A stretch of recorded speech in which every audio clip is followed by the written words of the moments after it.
Good morning, friends. Today we start with the development of business intelligence system. So, what is in by business intelligence system and how it will be developed?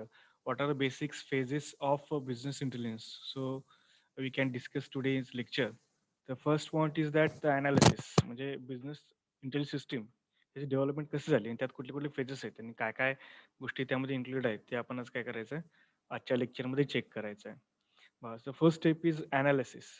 This step is about analyzing the performance of the software at various stages and making notes on additional requirement. Okay. आपण काय करणार आहे, जे आपलं software आहे त्याचे वेगवेगळ्या steps ह्या स्टेपमध्ये काय करणार आहे, त्याचा परफॉर्मन्स कसा आहे वेगवेगळ्या स्टेजेसवरती आणि त्याचे नोट्स क्रिएट करणार आहे. आणखीन काय ॲडिशनल रिक्वायरमेंट आपल्याला हवे असतील तर ॲडिशनल रिक्वायरमेंट्स आपण काय करणार त्यामध्ये घेणार आहे. ठीक आहे. आणखीन काय रिक्वायरमेंट्स आपल्याला हवे असतील किंवा काय ॲड करायचं असेल किंवा किंवा कसं यूज केल्यानंतर आपल्याला कळतं अरे ह्या पण गोष्टी आपल्याला या सॉफ्टवेअरमध्ये हव्या होत्या किंवा त्यानंतर यूज करायला लागल्यानंतर आपल्याला कळतं. Okay. So we have to note down that requirements and make a note of that different kind of stages and performance of software. So analysis very important to process further to the next step. Need of organization should be identified properly. Analyst stage जे काही अतिशय महत्त्वाचं आहे ते पुढच्या स्टेपसाठी. Actually जी काही need आहे ऑर्गनायझेशनची ती नीड समजून घेण्यासाठी. ऑर्गनायझेशनची नीड समजून घेण्यासाठी हे खूप महत्त्वाचं आहे आणि ते प्रॉपरली आपण काय करू शकतो अॅनालिज करून घेऊ शकतो. ठीक आहे. तर ह्या सगळ्या गोष्टी अॅनालिसिसमध्ये होतात. म्हणजे अॅनालिसिस करणं म्हणजे काय नक्की सिस्टम काय-काय आहे, त्यात काय-काय गोष्टी आहेत हे अॅनालाइज करणे, समजून घेणे आणि ते कॅटेगराईज करणे. So that is known as analysis. ठीक आहे. So using the analysis we can get the proper need of the organisation about the software. त्या सॉफ्टवेअरमध्ये काय-काय हवं आहे, काय नाही, त्याची ॲक्चुअल नीड आपल्याला कुठं कळणार तर या अॅनालिसिसमध्ये कळणार आहे.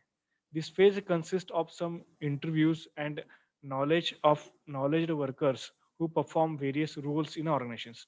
मग आपल्याला नीड्स किंवा ह्या सगळ्या गोष्टी कशा कळणार आहेत?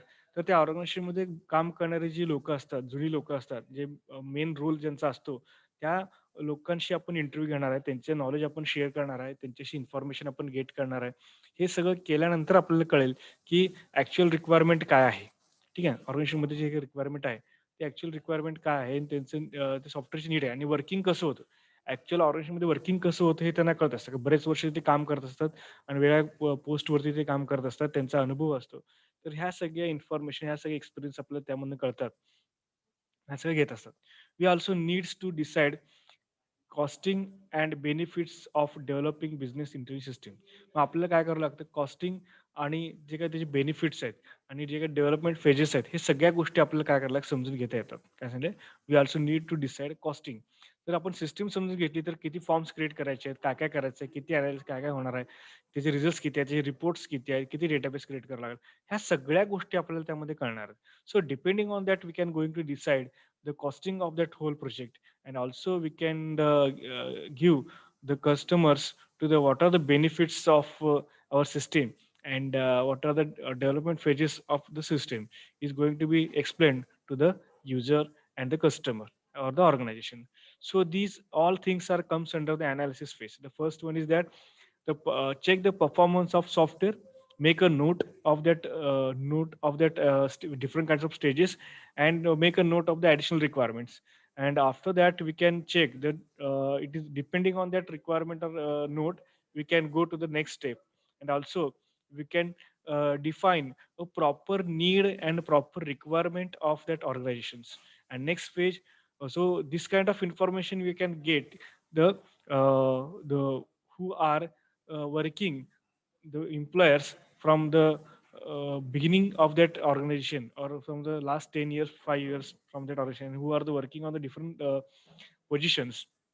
We can take an interview of that persons and workers, and depending on that interview we can ask a different kind of questions. So depending on that question we can get the whole information and whole working procedure of that organization. So in that interview we can get the all information and our their requirement of the organizations. So this phase is comes under the analysis phase. This is the first page of the business intelligence development of business intelligence system. So next phase is that the designing. Once a analysis is complete, the step of designing takes over, which is basically building the architecture of the project. once we can complete the requirement, what are the what are the requirement of that project. So depending on that requirement, we can going to design a number of forms, number of fields, buttons, and reports. So these all kind of things we can design using the after completing the analysis phase. So this is a very basic phase of getting the requirement of the organization from their employers or from the organization. After completing this basic phase, we can going to build the architecture of the project, or how actually your project is going to work, how your actually project is going to uh, look in a working position. So this architecture will design after the getting the proper analysis or in the designing phase. So after in this stage, this step helps to remove the possible flaws by setting a standard and attempting to stick to it. It is very important to make assessment of the existing information. So we can, when we develop a architecture, so we can see the actual view of the application when it is look after completing the development. म्हणजे development झाल्यानंतर कसं आपलं application दिसणार आहे ह्याचं look कुठं तुम्हाला कळणार तर आर्किटेक्चरमध्ये कळणार. मग त्या कोणत्या गोष्टी येणार, कोणत्या गोष्टी येणार नाही आहेत, काय काय त्यामध्ये होणार, काय नाही, ह्या सगळ्या गोष्टी तुम्हाला कुठं कळणार तर या आर्किटेक्चरमध्ये कळणार. सो एकदा आर्किटेक्चर आपण डेव्हलप केलं की आपल्याला कळलं की ऍक्च्युली काय काय मध्ये होणार आहे आणि काय नाही आहे. Okay. So this is comes under designing phase. इथे दिले बघा त्यांनी डायग्राम दिलेला आहे. Phases of development of business intelligence system. So पहिल्यांदा आपण थेरी कंप्लीट करू म्हणजे तुम्हाला हे डायग्राम एक्सप्लेन करायला मला सोपं जाईल. So next is planning. The main purpose of planning phase is to know the requirement and understand the opportunities. In this, we need to find out cost, time, and benefits of the system. As in the main purpose of planning phase is to know the requirements and understand the opportunities. त्यांचे प्लॅनिंगचं actually कामच काय आहे की त्यांची proper requirement घ्यायची आणि त्यांची opportunities काय काय ते समजून घ्यायचं. In this we need to find out cost, time and benefits of the system. ह्याच्यामध्ये काय होणार आहे, आपल्याला त्या सिस्टमची कॉस्ट ठरवता येणार आहे, त्याला किती वेळ ठरवता येणार आहे आणि त्याचे बेनिफिट्स काय काय होणार ते ठरवता येणार आहे. बरोबर. What is the scope of the system, ते सिस्टमचा स्कोप काय, what will be the problem and solution for it, त्याचं प्रॉब्लेम ऍक्च्युअल प्रॉब्लेम काय, मग त्याला सोल्युशन काय काय करता येईल, ह्या सगळ्या गोष्टी आपल्याला प्लॅनिंगमध्ये करणार. म्हणजे प्लॅनिंग पण करता येणार आहे, किती दिवसात किती वेळेत ते कम्प्लीट होईल, किती पैशात ते कम्प्लीट होईल, ठीक आहे, त्याचे बेनिफिट्स काय काय, ह्या सगळ्या गोष्टी आपल्याला प्लॅनिंगमध्ये कळणार आहेत. Without the perfect plan, calculating the strength and weakness of project development of software is meaningless. ठीक आहे. परफेक्ट प्लॅनिंग शिवाय कुठल्याच गोष्टी होत नाहीत. परफेक्ट प्लॅन केल्याशिवाय किती लोक किती वेळ त्या प्रोजेक्टवरती काम करतील. कारण का इंडस्ट्रीमध्ये तुम्ही टाईमवरती तुम्ही काय करता ते त्यांना पेमेंट करता, म्हणजे पेमेंट करत असतात ते. त्याचं प्रोजेक्टवरती पेमेंट नसतं. ठीक आहे. ते डे टू डे येतात आणि करतात. मग ते किती दिवसात कंप्लीट करतील ते आपल्याला लवकरात लवकर आपल्याला कंप्लीट करून घ्यायचं आहे. बरोबर आहे. मग प्रॉपर प्लॅनिंग केल्याशिवाय त्या प्रोजेक्टची स्ट्रेंथ, आपली स्ट्रेंथ काय आणि विकनेस काय आणि प्रोजेक्ट कसं होणार आहे, ह्या गोष्टी आपल्याला कळणार आहेत. जर प्रॉपर प्लॅनिंग नसेल तर त्या सॉफ्टवेअर डेव्हलपमेंटला काही ते मिनिंगलेस आहे. Planning kicks of project follows closely and affects its progressive positively. ठीक आहे. जर प्रॉपर प्लॅनिंग असेल तर प्रॉपर प्लॅनिंग केल्यामुळे काय होतं, प्रोजेक्ट प्रॉपर फ्लोमध्ये जातो. म्हणजे किती लोकांना काय द्यायचं, काय काम द्यायचं, किती दिवसात कुठलं काम पूर्ण करायचं, या सगळ्या गोष्टी प्रॉपर प्लॅनिंग केल्याशिवाय आपल्याला कळत नाहीत. प्लॅनिंग केल्यामुळं सगळ्या गोष्टी प्रॉपर वेमध्ये राहतात, प्रॉपर चॅनलमध्ये राहतात. किती वेळेत कंप्लीट होईल, काय होईल, किती लोक काम करतील, काय होईल, प्रॉब्लेम आला तर काय होईल आणि त्याचा प्रोग्रेस प्रॉपर किती होईल. ह्याच्यानंतर हे सगळं आपण प्रॉपर प्लॅनिंगमध्ये केलं की प्रॉपरली आपलं प्रोजेक्ट प्रोग्रेसमध्ये जाणार आहे आणि इफिशियंटली आपलं वर्किंग काय होणार आहे, कम्प्लीट होणार आहे. नेक्स्ट फेज आहे इम्प्लिमेंटेशन. ठीक आहे. So implementation and control. आता आपण काय केलं, पहिल्यांदा अनालिसिस घेतलं. बरोबर आहे. अनालिसिस केल्यानंतर काय केलं, आपण डिझाईन केलं. बरोबर. डिझाईन केल्यानंतर ते कसं करायचं, किती दिवसात करायचं, कॉस्ट किती, प्लॅनिंग केलं. प्लॅनिंग केल्यानंतर आता ऍक्च्युली कुठली गोष्ट तर प्लॅनिंग एक्झिक्यूट करायची. काय करायची, प्लॅनिंग एक्झिक्यूट करायची. प्लॅनिंग कसं एक्झिक्यूट करायचं. The actual task of development of software starts here with the data recording going on the background. म्हणजे ऍक्च्युली इथनं काय होतं, डेव्हलपिंग सॉफ्टवेअरचे स्टार्टिंग फेजेस काय असणार तुमचं, recording the data, data collect करणे. ठीक आहे. तुमचा जो डेटा आहे तो रेकॉर्ड करणे. ओके. बॅकग्राऊंडला हे तुमचं काम चालू असतं. Once the software is developed, the stage of implementation comes in where the product goes through the OLAT study to see if it's functioning properly. ठीक आहे. Once software is developed, the stage of implementation comes. Software एकदा develop झालं की implementation stage येतं, where the product goes through the polite study to see if it is functioning properly or not. मग after complete झाल्यानंतर planning execute झाल्यानंतर ते properly working होते की नाही, ठीक आहे, त्याचं वर्किंग प्रॉपरली होते, फंक्शनली होते की नाही, ह्या सगळ्या गोष्टी कुठं होतात तुमच्या इम्प्लिमेंटेशन मध्ये होतात आणि ते कंट्रोल आपण करतो. Metadata achieved should be created for this ETL procedures are used. And finally, the system can be released for testing and use it. मग एकदा मेटाडेटा तुमचा फायनल झाला, ETL प्रोसिजरमध्ये फायनल झालं, की ते झाल्यानंतर final system can release for testing and use it. एकदा तुमचं ओके झालं, प्लॅनिंग इम्प्लिमेंटेशन झालं, तुम्ही चेक केलं, ठीक आहे. एकदा ओके तुम्ही म्हटला, की नंतर ते इम्प्लिमेंटेशनसाठी आणि टेस्टिंगसाठी काय केलं जातं, तुम्हाला पाठवलं जातं.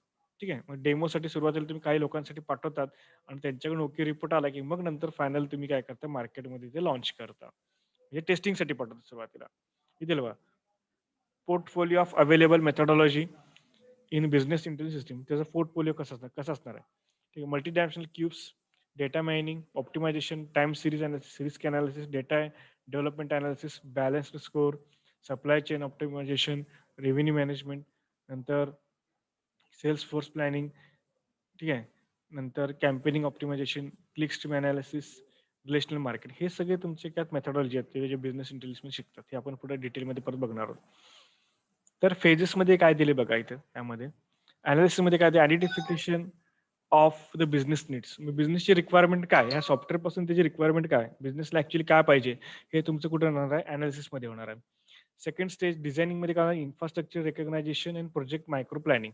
मग तुम्हाला काय काय इन्फ्रास्ट्रक्चर लागणार, किती लोक लागणार, कुठले मशीन्स लागणार, काय काय गोष्टी लागणार आहेत, ठीक आहे, किती लोक लागतील, ठीक आहे, किती वेळ लागेल, किती कॉस्टिंग लागेल, हे सगळं तुमचं कुठं होणार आहे, डिझायनिंग फेजमध्ये होणार आहे. आणि प्रोजेक्टचं मायक्रो प्लॅनिंग म्हणजे बेसिक प्लॅनिंग आणि छोटंसं रफ वर्क किंवा छोटंसं प्लॅनिंग तुमचं कुठं होणार आहे, तर तुमच्या ह्या डिझायनिंगमध्ये होणार आहे.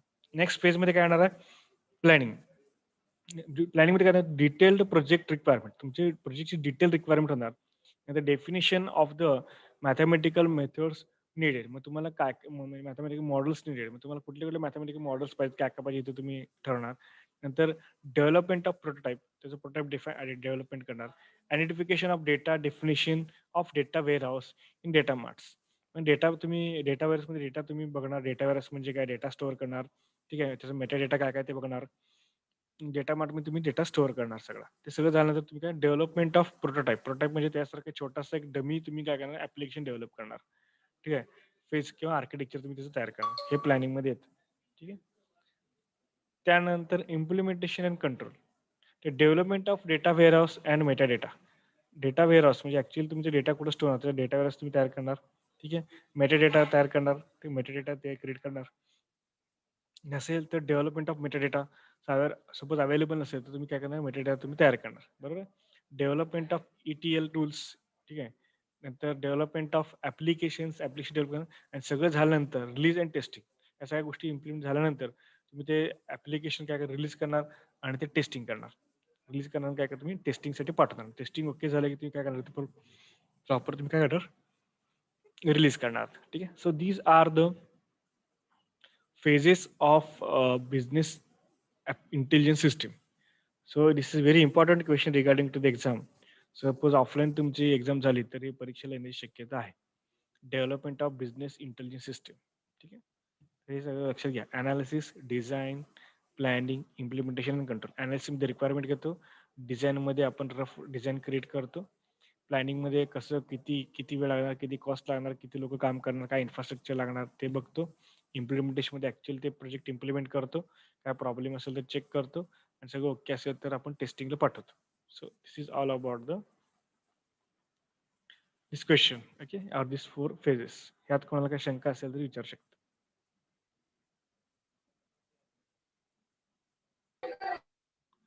कोणाला काही शंका आहे का यामध्ये?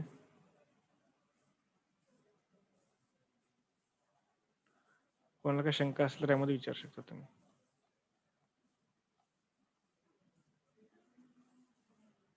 नाही कोणाला शंका?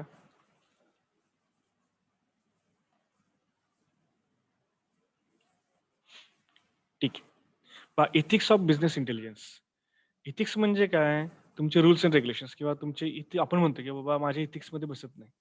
बरोबर आहे. मग तुम्ही कुठल्या गोष्टी बरोबर आहेत आणि कुठल्या गोष्टी चुकीच्या आहेत हे तुम्हाला इथिक्स सांगतं. कशा पद्धतीने वागलं पाहिजे, काय केलं पाहिजे, हे तुम्हाला सांगितलं. जसं बिझनेस इंटेलिजन्समध्ये तुम्ही जे सिस्टम क्रिएट करता, तर तुम्ही जे काही प्रॉडक्ट रिझल्ट तयार करता, ते कसं असलं पाहिजे, ते इथिक्समध्ये बसतं की नाही, ते कसं वर्किंग केलं पाहिजे, हे सगळं तुम्हाला काय होणार इथिक्स अँड बिझनेस इंटेलिजन्समध्ये शिकवलं जाईल.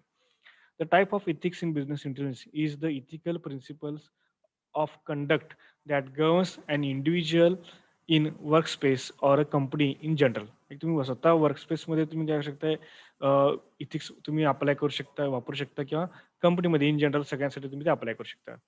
It is known as the professional ethics and not to be confused with the other forms of philosophical ethics. म्हणजे हे प्रोफेशनल इथिक्स आहेत किंवा फिलॉसॉफिकल इथिक्स नाहीत. फिलॉसॉफी म्हणजे इथिक्स असतील त्या पद्धतीने आहेत. Including the religious convocations and popular convocations. म्हणजे ते तुमचं पर्सनल असं काही नाही आहे. ठीक आहे. धार्मिक किंवा तुमच्या कुठल्या पुस्तकावरती बेस नाही आहे. ते प्रोफेशनल इथिक्स काय आहेत हे तुम्हाला यामध्ये सांगितलं जातील. Professional ethics according to the Griffin. ठीक आहे. ग्रिफिन नावाचा एक प्रोफेसर होता. तर त्याच्या पॉइंट ऑफ व्ह्यूनी जे 1986 मध्ये त्यांनी जे डिझाइन केलेलं आहे. ठीक आहे. म्हणजे त्याच्या पॉइंट ऑफ व्ह्यूनी इथिक्स म्हणजे काय? Is that profit is not the only important strategy of business anymore. म्हणजे बिझनेसमध्ये तुम्ही फक्त आणि फक्त प्रॉफिटच बघितलं पाहिजे किंवा प्रॉफिटसाठीच आपण बिझनेस करतो असं नाहीये. There is also more of concern and motivator of companies to do what is right. म्हणजे ते फक्त प्रॉफिट अर्निंग तर नाहीच आहे. तर फक्त त्यापेक्षा जास्त काय, की कंपनीजनं काय बरोबर करायचं आहे आणि काय बरोबर आहे आणि लोकांसाठी तुम्ही हे करता, तर लोकांसाठी काय चांगलं आहे, काय नाही आहे, हे तुम्हाला त्यामध्ये कळणार आहे. ठीक आहे. हे त्यांचं म्हणणं आहे, की तुम्ही ऑर्गनायझेशन किंवा बिझनेस चालवताय फक्त पैसा कमवण्यासाठी नाही आहे. तर त्याच्या थ्रू तुम्ही काय करू शकता, सामाजिक बांधिलकी किंवा तुमचे बाकीचे काही जनरल इथिक्स आहेत, ते तुम्ही पाळले पाहिजे. जसं आता बऱ्याच गोष्टी जॉन्सन जॉन्सन बेबी असेल किंवा कुठलेही असतील, तर ते काय करतात चॅरिटी पण करतात.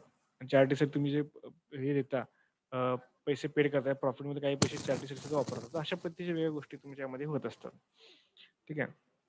हे सगळे तुमचे कंपनीचे इथिक्स असतात. Companies must acknowledge that they have a common good to protect their local community, to improve employee relations and promote information press to the public.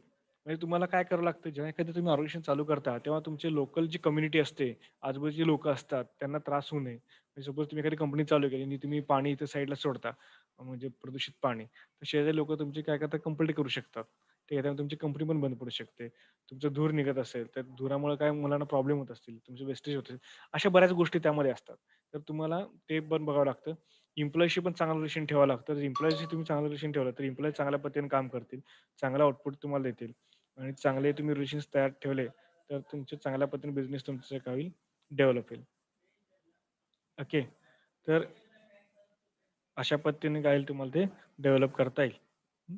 तसे एथिक्स खूप महत्त्वाचे आहेत. ठीक आहे. अ, आणि प्रेस. ठीक आहे. मग तुम्ही सपोज प्रेसमध्ये किंवा पब्लिकमध्ये ते न्यूजमध्ये सुद्धा तुम्ही करू शकता. तुमची चांगली इम्प्रेशन तुम्ही करू शकता.